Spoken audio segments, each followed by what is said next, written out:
Olá pessoal, tudo bem com vocês?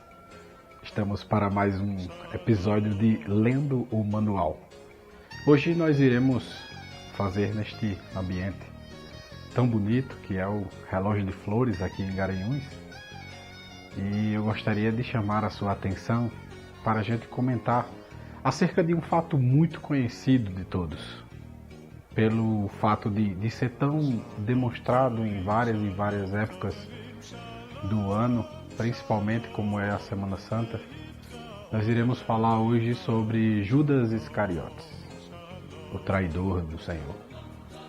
Aquele que vendeu o seu mestre, né? E acerca disso que nós iremos tratar hoje.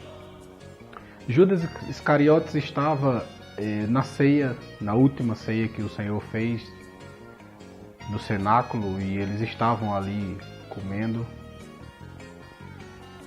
Judas Iscariotes estava comendo a última ceia com os seus companheiros, os outros apóstolos, e o Senhor, na última ceia que antecedia a Páscoa e certamente a morte de Cristo.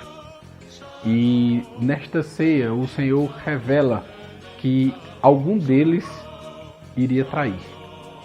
E eles perguntam: mas Senhor, quem vai trair o Senhor? E ele disse: quem pegar o pão molhado. E o Senhor molha e dá o pão a Judas. E o manual diz que nesse momento Judas sai da presença deles e vai vender o Senhor.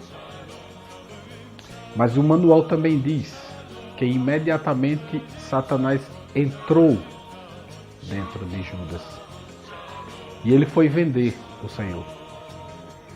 E quando ele foi vender o Senhor, ele acerta por 30 moedas e vende.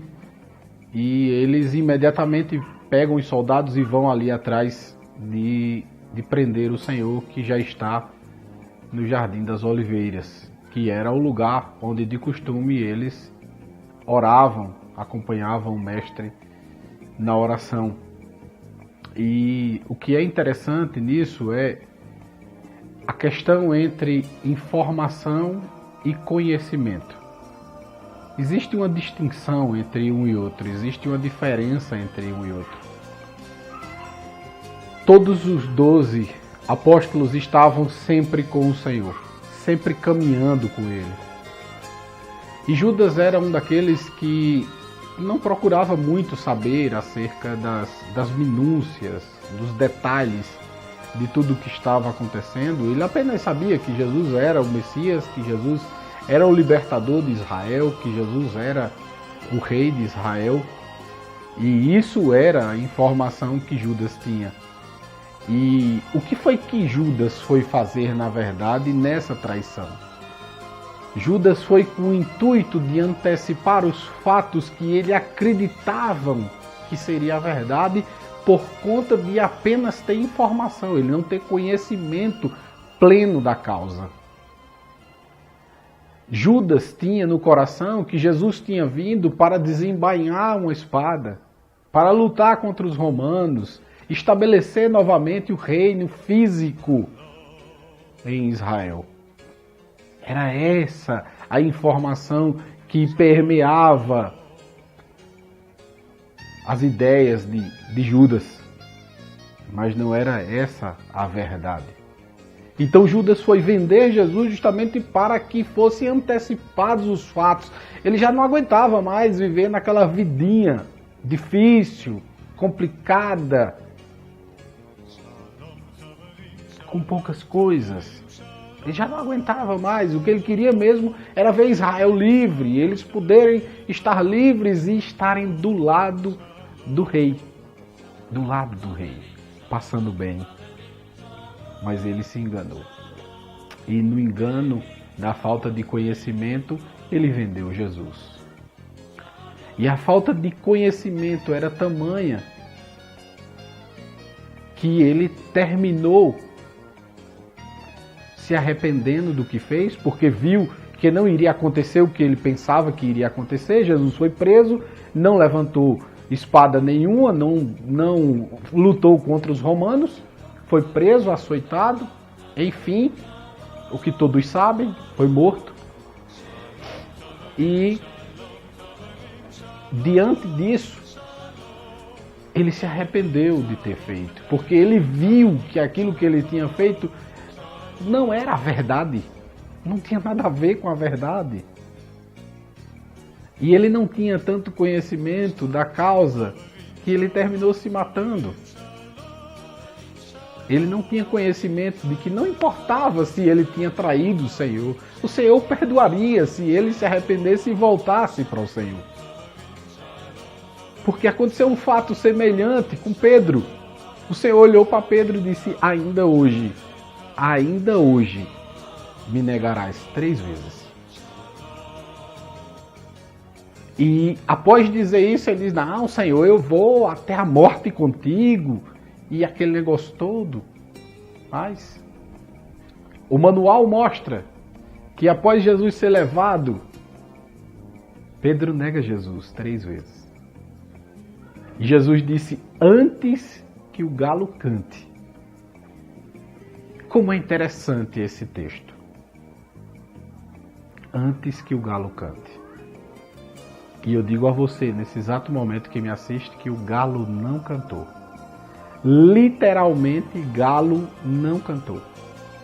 Mas como assim? Em Jerusalém não podia ter galo animal. Não podia, porque ele era impuro para os judeus. E não existia galo em Jerusalém. Então o galo não poderia cantar, porque não tinha galo. Mas o Senhor não falou. Mas é aí onde nós precisamos conhecer mais, porque o que nós devemos entender é que este manual ele foi escrito em grego, hebraico e aramaico. E nós temos uma diferença de idioma, nós temos uma diferença de cultura e precisa de detalhes, precisa conhecer os detalhes para que a gente não possa ficar no superficial. E o que realmente aconteceu foi a vigília do cantar do galo ser tocada. Era uma trombeta que os romanos tocavam em toda a vigília, que no caso a vigília do cantar do galo era às 3 da manhã. Mas como era um período festivo, eles abriam uma exceção e aí os romanos tocavam na abertura da vigília, que era meia-noite, na metade da vigília e às 3 horas da manhã, que era na saída da vigília.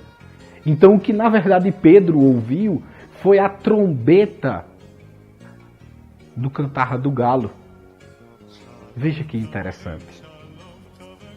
Isso é conhecimento. É buscar algo mais acerca das verdades desse manual que é tão cheio de detalhes, tão cheio de maravilhas. Mas eu chamo a atenção disso porque Pedro tinha conhecimento do Senhor. É tanto que ele não fez a mesma coisa que Judas. Judas foi lá e se matou. Ele não solucionou o problema dele. O destino de Judas era inferno. Segundo a lei do Senhor, segundo o manual, os suicidas vão direto para o inferno. Mas Pedro não. Pedro se arrependeu, ficou ali cabisbaixo, voltou a pescar, mas ele não fez nada de errado. Ele caiu sim nas suas fraquezas humanas de querer voltar a fazer o que fazia anteriormente, que era pescar, e o Senhor tinha chamado ele para pescar homens e não mais peixes.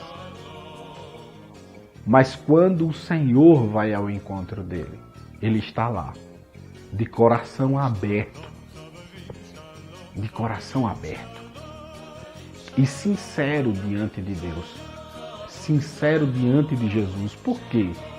Porque quando Jesus dá ordem lá no Mar da Galileia, que eles lançam as redes, imediatamente eles pegam um peixe, que anteriormente eles não conseguiam pegar nada. Imediatamente ele diz: é o Senhor. E pula na água e sai nadando e vai ao encontro do Senhor. E aí aquele encontro é mágico, é maravilhoso. Porque quando chega lá, Jesus já tem peixe e pão pronto para ele comer. Porque é assim que o Senhor trata a gente. É com pão e peixe pronto para as nossas vidas. E aí naquela comida, naquela refeição, naquela comunhão, Jesus olha para ele e diz: Pedro, tu me amas? E ele diz: eu te amo, Senhor. E o Senhor pergunta mais 2 vezes para ele.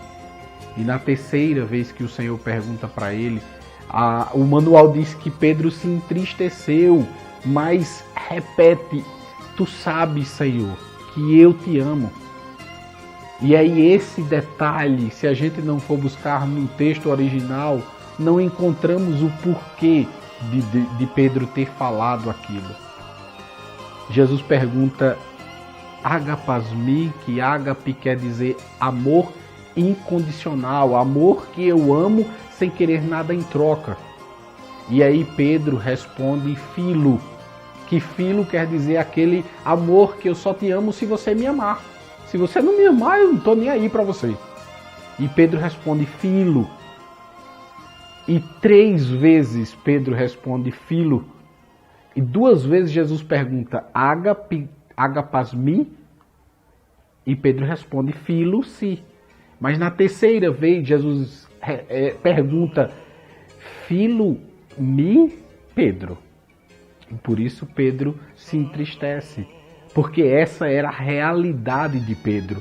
Ele não amava com amor ágape, porque senão ele tinha se sacrificado como ele prometeu. Então veja que os detalhes eles são importantes para que tenhamos a compreensão real do manual do Senhor. E eu quero chamar a tua atenção. Existem muitos vídeos no YouTube, mas todos eles são superficiais, são informativos, porque a partir do momento que você quer se aprofundar, sempre tem, se você quer mais, pague.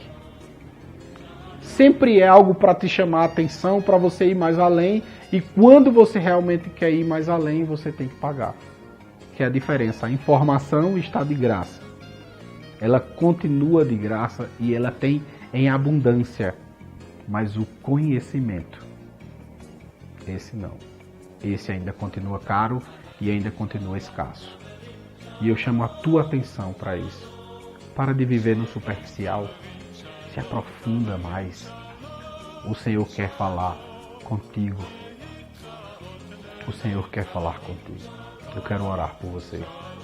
Senhor nosso Deus e Pai, no nome de Jesus, nós te agradecemos, ó Deus, por mais uma oportunidade de poder estar trazendo um texto bíblico, um texto do teu manual para as pessoas te conhecerem, Senhor.